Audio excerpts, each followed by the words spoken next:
There's been talk of, you know, is he going to be left out or is he going to go because Jota's emergence? But I think it's probably more Firmino who's going to be the one who's going to worry a little bit more. But I like Mane, relevant when he's missing chances. He's always getting chances, and today, with the fans in, maybe that's what he needed to inspire him a little bit. He was tremendous, I thought, especially in the first half, second bit of the first half. He was the one who got him out, you know, got him off the mark. Robbo, what do you reckon about what Murph has just mentioned there? It's Firmino who should be a little bit more nervous given the emergence of Diogo Jota. Yeah, well, I think Jota's become, you know, he's been a good signing for Liverpool. You know, it was only 12 months ago that you talk about Liverpool's front three, who, if anybody, could break into that. You're looking at signing a player that would play if any of the front three weren't fit. Because 12, 18 months ago, if those three were fit, they would play regardless of who the game was. You know, come the occasion, come the players. That was his front three. Whereas they haven't fired on all cylinders this year. They've missed that man in the picture a lot, I do believe. But I think Jota next season will have he'll stake a claim to break into that front three. But you know, they've not had a great season. But Salah today, you could see that he's so hungry for that golden boot. The chances that he laid on for Mane, there was opportunities that he wanted. He was flying around the box. He wanted to get an opportunity. I think Liverpool have been hit by key injuries this season. They have missed key players at the wrong times. And the recent form is form of champions. Unfortunately, the form leading up to that wasn't. Yeah. Just a quick one here. Again, I'm going to ask you first, Jamer, but feel free, Robbo, feel free to jump in as well. With Wijnaldum leaving, do you expect a lot of transfer activity from Liverpool in the summer? Konate is the name that's been heavily linked. He's more of a defensive reinforcement. But with it's almost going to feel like a new signing, having Virgil van Dijk return and Joe Gomez as well. So what are you expecting from Liverpool in the summer?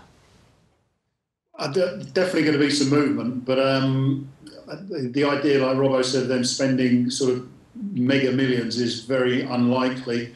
I think they're going to have to shift players out, even saying that. And it's interesting to listen to Murph and Robbo talking about Mane and Jota, because in my eyes, and I've said this many times on the show, you know, he might be second in the Golden Boot running, but I think Liverpool actually played better without Salah.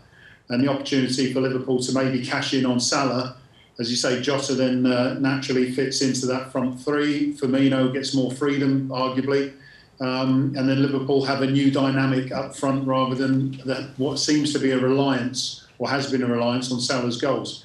With regards to the defensive situation, and I said this last time again, Gomez and Van Dijk coming back in, but Phillips has proved himself more than capable of playing as a regular starter in that back lineup. So, you know, whether Klopp would ever consider going to a back three is unlikely, but, you know, Nat Phillips deserves to be thinking about starting the Premier League season alongside Van Dijk, as opposed to the backup for Van Dijk and Gomez. What about? Would you cash in on Salah? Would you? You know, looking at the finances that the club haven't got at the moment. Obviously, they're not flush with cash. Would you think, you know what, cash on him now? Yeah, I'd do it now. I mean, and this is not about Mo Salah not being a good player. You know, his goal record speaks for itself. Similar in, I could say, statistics to someone like Aguero, where Pep Guardiola can look at Man City and not need Aguero.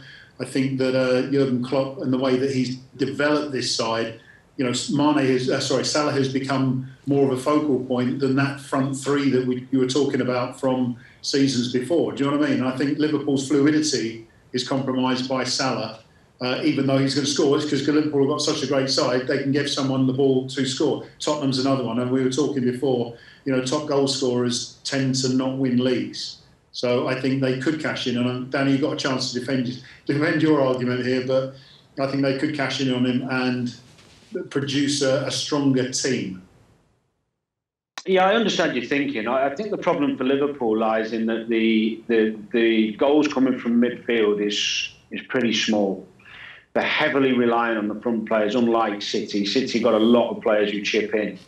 They've got different types of match and different types of players who can win matches and all get their decent chunk of goals.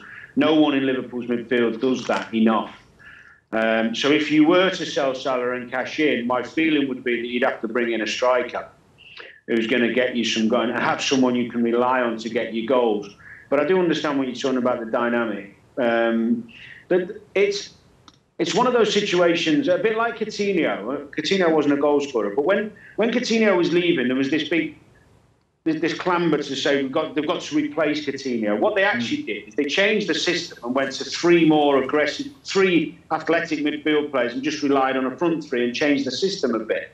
So it doesn't necessarily mean that if Salah went, you'd have to necessarily bring someone in who in his position can score goals, but something else would have to change, whether it be in the midfield or whether it be a new striker, because when you take that many goals out of a team, you've got to replace them. Whether it doesn't have to be with one player, it could be with two or a change of system. But Liverpool's midfield does not score enough goals for me to think that you can let Salah go and not bring someone in who can fill the void of the goals, if that makes sense. Well, it's an interesting point you make there, Danny, about Coutinho, because if you think about him when he was playing for Liverpool, the ball would often get to him. He would often do what he normally did, that edge of the box shot. He was predictable, but also like the focal point for a lot of Liverpool's attacks. And that's how I see Salah now. He's kind of morphed into the focal point, and you're not going to get the same kind of success when you talk about Man City, because essentially you don't know who's going to be the threat. There's so many of them. Now, Firmino has sort of quieted down, Mane's quieted down, Salah's continued because he's become the focal point. As I say, as a player, like Coutinho, I mean, obviously his move to Barca wasn't as good as it could have been, but Liverpool managed to produce a better performance, as you said, by rejigging things. I think in answer to the question, again, Adam, that is where Salah being available, if he is available, could actually enhance Liverpool's chances next season. Fascinating. It's going to be an interesting summer, to say the least.